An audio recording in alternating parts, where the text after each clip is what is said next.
E aí, pessoal, tudo bem? Beleza? Então, na nossa aula de hoje, nós vamos dar continuidade, certo? À parte de balanceamento redox, ou balanceamento por óxido redução. Na última aula, eu passei para vocês os exemplos mais elementares, né? Aqueles exemplos que mais caem em provas de vestibular sobre óxido redução. Nessa aula de hoje, eu vou começar a mostrar para vocês aquelas situações, aqueles casos especiais desses balanceamentos por óxido redução. Tudo bem? Então, deixa eu compartilhar a tela aqui com vocês, para a gente ver esses casos especiais. Tudo bem? Então, vamos lá. Olha só, eu fiz dois exemplos na primeira aula, né? O exemplo da letra A e o exemplo da letra B. Letra C. O que essa reação tem de diferente das outras, né? Vamos lá? Então, se você conseguir fazer o balanceamento por tentativa, maravilhoso. Se não conseguir, provavelmente é um balanceamento por óxido redução. Então, vamos fazer o quê? Vamos achar o NOx primeiro. Toda substância simples, NOx zero. Na é da família 1A, sempre NOx, mais 1. Oxigênio, menos 2. Hidrogênio, mais 1. Na é da família 1A, NOx, mais 1. Para zerar, o Cl tem que ser menos 1. Na, família 1A, NOx mais 1. O, menos 2. 1 vezes 1 dá mais 1. Menos 2 vezes 3 dá menos 6. 1 menos 6 dá menos 5. Para zerar, o cloro tem que ser mais 5. H, mais 1. O, menos 2. Ok? Volto a falar, caso você tenha alguma dificuldade, alguma dúvida sobre NOx, tem videoaula anterior aí, no qual eu falo sobre a partezinha de NOx, ok? O que tem de diferente nesse exemplo? Algum elemento sofreu oxidação? Sim, né? O cloro, ele não era 0? O seu NOx aumentou para 5. Se o NOx aumentou, oxidou. Variação do NOx foi de 5 unidades, certo? Se alguém oxidou, alguém tem que reduzir, certo? Só que nesse caso, quem sofreu redução? O cloro também. Por quê? Olha só, o cloro ele não era 0? Ele passou para quanto? Para menos 1. Se o NOx diminuiu, eu posso falar que ele reduziu. De 0 para menos 1, a variação do NOx foi de quantas unidades? 1 unidade. Então, o que esse exemplo tem de diferente? Por que esse exemplo é um caso especial? Porque nessa situação nós temos um único elemento oxidando e reduzindo ao mesmo tempo, certo? É uma reação de auto-redox. Um único elemento oxida e reduz ao mesmo tempo. Tudo bem? Nesse caso, na hora de nós fazermos o quadrinho da oxidação, do quadrinho da redução, a gente não vai usar aquele critério que a gente viu nos exemplos anteriores. Nos exemplos anteriores, a gente sempre pega a variação do NOx e multiplica pelo maior índice de atomicidade, certo? Aqui não. Aqui a gente sempre vai pegar aqueles elementos no qual a gente ligou quem oxidou e reduziu ao mesmo tempo. Como assim? Esse cloro, nós não ligamos nesse cloro aqui? Então, eu vou pegar o Cl do NaClO3 para oxidação. E esse cloro não se ligou no NaCl na redução? Então, eu vou pegar o Cl do NaCl na redução.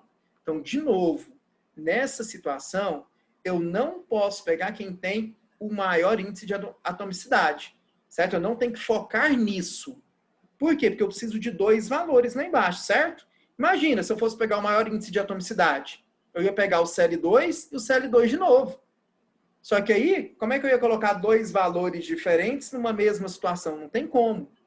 Então, sempre que um elemento oxida e reduz ao mesmo tempo, eu nunca vou trabalhar com ele. Eu sempre vou trabalhar com quem eu liguei ele, certo? Então, eu liguei o Cl2 do NaClO3, certo? Então, eu tenho que trabalhar com Cl do NaClO3 na oxidação.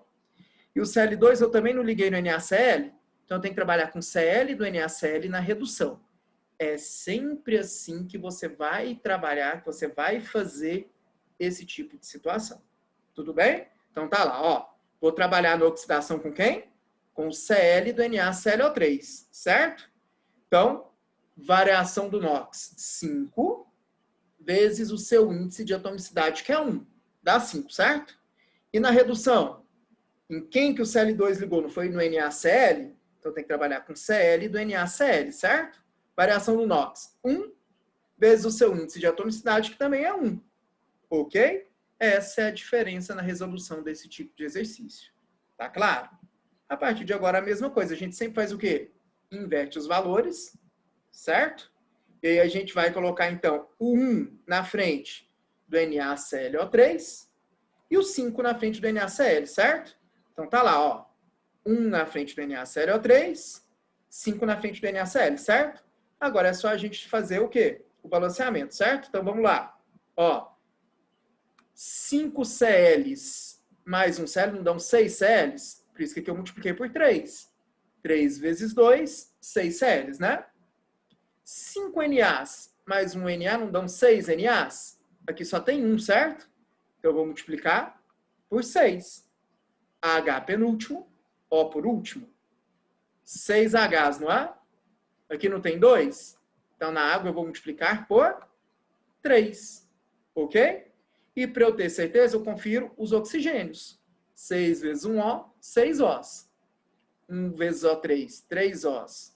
Mais 3 Os, 6 Os ficou balanceado. Ok? Então, entenderam a diferença dessa reação de alto redox? Certo? Então, pode acontecer de um único elemento oxidar e reduzir ao mesmo tempo. Então, na hora de fazer o quadrinho ali embaixo, eu nunca posso pegar ele. Eu sempre tenho que pegar quem eu o liguei, certo? Para oxidação e quem eu o liguei para redução. Tá claro? Então, quem sofreu oxidação e redução, o elemento cloro. Quem reduz não obriga o outro a oxidar. Quem reduz é o agente oxidante. Qual é a substância do lado dos reagentes que o cloro está presente? Cl2. Agente oxidante Cl2, agente redutor também, nesse caso, o Cl2. Beleza? Tudo jóia? E aqui, o nosso último exemplo dessa aula, tá? Ainda tem mais uma videoaula depois, com mais casos especiais, tá? O que tem de diferente nesta situação? Vamos lá? Consegue fazer o balanceamento por tentativa? Maravilhoso. Provavelmente você não vai conseguir fazer. Então, vamos fazer o quê? Descobrir os NOx para saber se é uma reação de óxido-redução, né? SNS é um composto iônico, né? O S é da família 6A, então ele não precisa de ganhar 2 elétrons. Então, a carga dele, menos 2. Para zerar o SN, mais 2. O H, mais 1. Para zerar, Cl menos 1. HNO3, H mais 1, O menos 2, certo? 1 do H vezes 1 dá mais 1. Menos 2 vezes O3 dá menos 6. 1 menos 6 não dá menos 5? Então, para zerar, o N mais 5.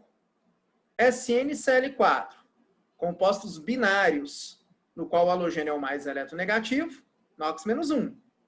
Vezes 4 cloros dá menos 4.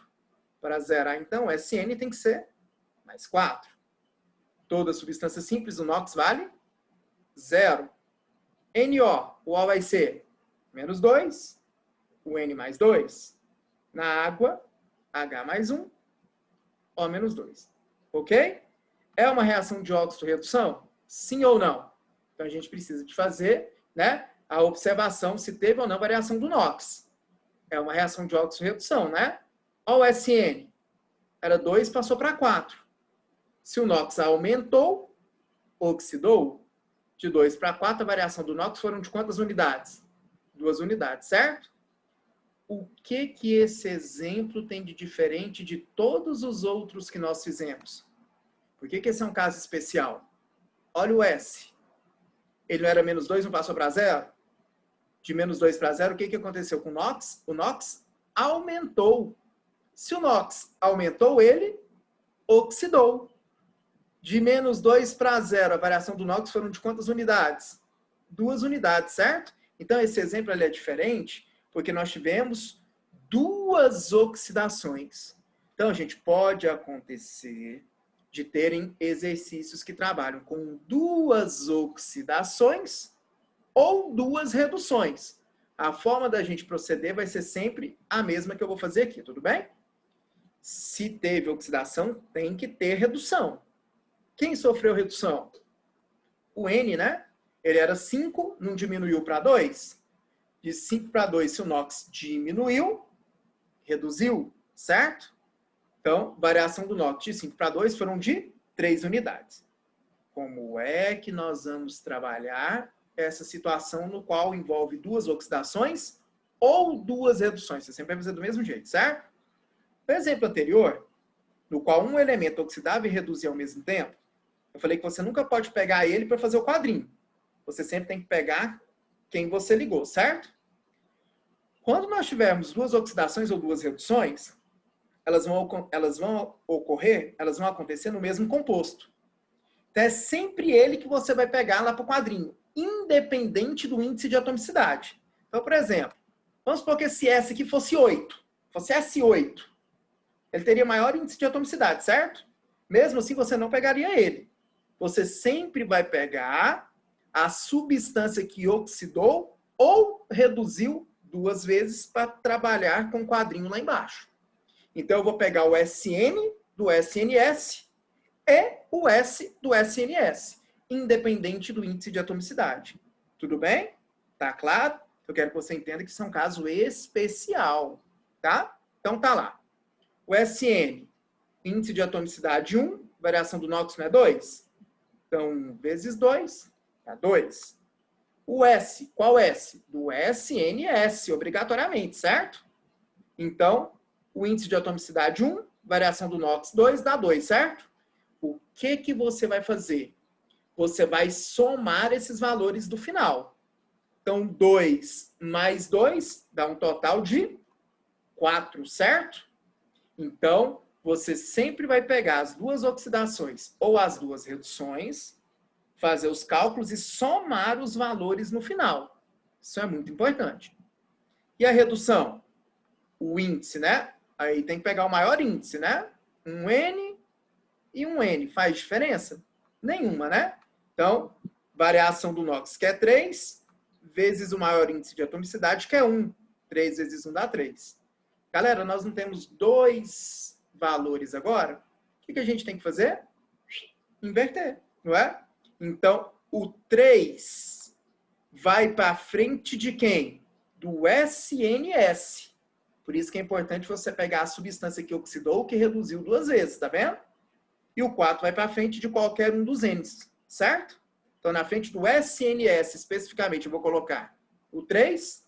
E na frente do N, tanto faz, de um ou de outro, eu vou colocar o 4, tá vendo? A partir de agora, por tentativa, né? Então, ó, 3SN de um lado, 3SN do outro, 3S do lado dos reagentes, 3S do lado dos produtos, 4Ns do lado dos reagentes, 4N do lado dos produtos, certo ou não? Agora os CLs, vamos lá? 3 vezes CL4 não dão 12 CLs? Aqui só tem um. Então aqui eu vou multiplicar por 12.